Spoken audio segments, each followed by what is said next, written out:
عبرتناکې کیسې. د فرعون ظالم پاچا لور.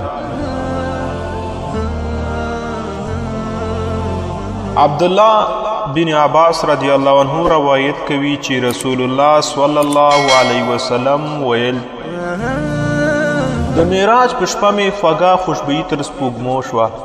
له جبرائیل علیه السلام نه مې پوښتنه وکړه چې دا خوشبويي د څه شي ده. هغه راته وویل دا د فرعون د لور د سر ږمنځ کوونکې میرمنې او د هغې د اولاد ده. رسول الله صلی الله علیه وسلم وایي ما له جبرائیل نه د هغې کیسه وپوښتله او هغې کیسه داسې بیان کړه. هغې یوه ورځ د فرعون د لور سر ږمنځاوه چې ږمنځ یې له لاسه ولوېدله او ناڅاپه یې له خولې د بسم الله جمله ووتله. د فرعون لور ورته وویل له الله نه دې مراد زما پلار دی؟ هغې ورته وویل نه بلکې زما خدای هغه ذات دی چې ستا د پلار هم خدای او خالق دی. تر دې وخته پورې دې میرمنې له فرعون او د هغه له کورنۍ نه ایمان پټ ساتلی و. د فرعون لور ورته وویل زه به مې خپل پلار ته دا خبره کوم. دوی ورته وویل ورته ویې کړه. د فرعون لور خپل پلار ته وویل زما سر ږمنځ کوونکې ستا خدایي نه مني او فرعون سمدستي هغه راوغوښتله. فرعون هغې ته وویل ای فلانکۍ ته له ما پرته بل خدای لرې؟ هغې ورته وویل هوکې زما او ستا دواړو خدای یو الله دی.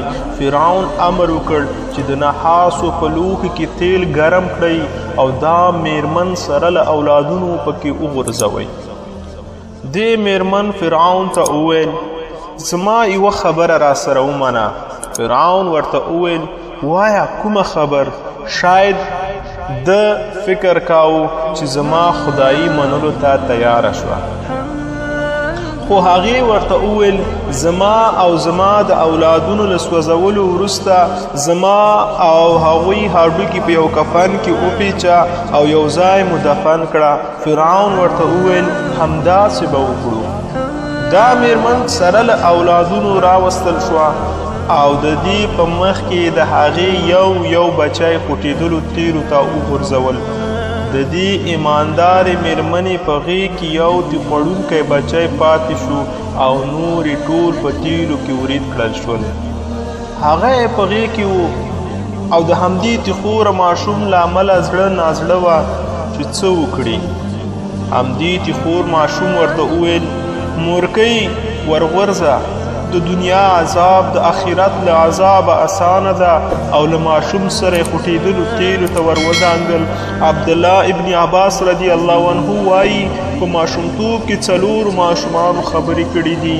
د مریم زوی عیسی علیه السلام، د جریج ماشوم، د یوسف علیه السلام ګواه او د فرعون د لور د سر ږمنځ کوونکې میرمنې زوی.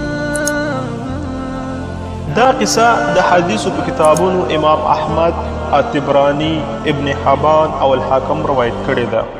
الله پاک دې زموږ او تاسې ایمانونه هم داسې محکم کړي.